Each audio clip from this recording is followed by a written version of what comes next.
we are one family. We're a city family. Police and fire have a tremendous bond.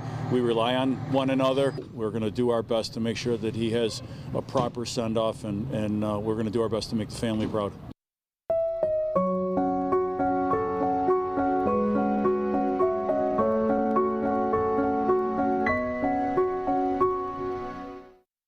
This morning, the Queen City is coming together to honor the hero who lost his life in the Main Street fire. The funeral for Jason Arno will take place at 10 this morning at St. Joseph Cathedral. A procession to the cathedral from the Amagon Funeral Home on Delaware will start around 9:30. That's where News 4's Hope Winter is this morning. Good morning, Hope. Abby and Chris, Jason Arno was a father, a husband, and a hero to our community. Starting at 9:30, the city will pay their respects to him with a procession starting here on Delaware Avenue. Now, first responders leading the way, Arno's casket and firefighting family from Engine 2 will make their way through the city he served. The procession will start heading down Delaware Avenue from the funeral home, making its way to Elmwood and Allen, passing by his station, Engine 2. They will continue to head into downtown on South Elmwood, then arriving at St. Joseph Cathedral on Franklin Street. Along the route, Air 1 will fly ahead, flags will fly, and bagpipes and drums will play. In honor of the procession, multiple roads will be closed throughout the morning and throughout the day in the city.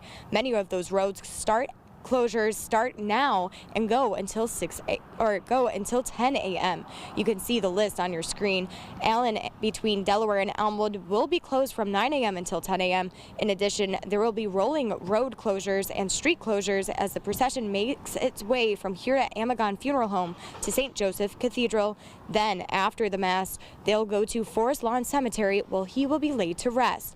Multiple ramps to the city will be closed as well.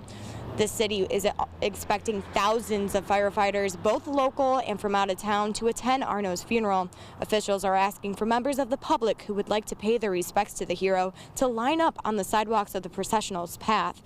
Officials advise that parking in the city will be limited along the route and encourages the public to use public transport such as the NFTA Metro. 2 Metro rail stations at Church and Seneca are within walking distance to the funeral. Now, Arno's funeral mass will start at 10 a.m. and it is closed to the general public. We have more information on the funeral arrangements and road closures on our website, WIVB.com. Live in Buffalo, Hope Winter, News 4. Hope, thank you. We know many firefighters from across the region and state are attending the funeral today, who were also in attendance at Jason Arno's wake yesterday. Even before the doors opened at 2, a crowd of firefighters had gathered outside. A truck from Engine 2 was also parked outside the funeral home with bunting draping the side. Firefighters from across the city rode up in fire trucks and on buses to pay respects. The city leaders say the Arno family is touched by the outpouring of support, especially from first responders. It is an incredible brotherhood and sisterhood.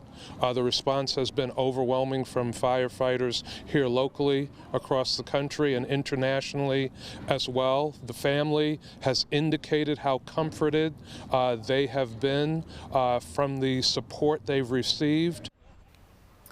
Fire Commissioner William Ronaldo says he appreciates that the public is showing its support. The best way to do that today is to line the procession route from the funeral home to the cathedral. We'll have continuing coverage of today's funeral as we honor Jason Arno's legacy and heroism. We'll carry that procession. Again, it starts at 9:30 on the CW 23, and coverage will continue of the funeral on Channel 4 at 10 o'clock.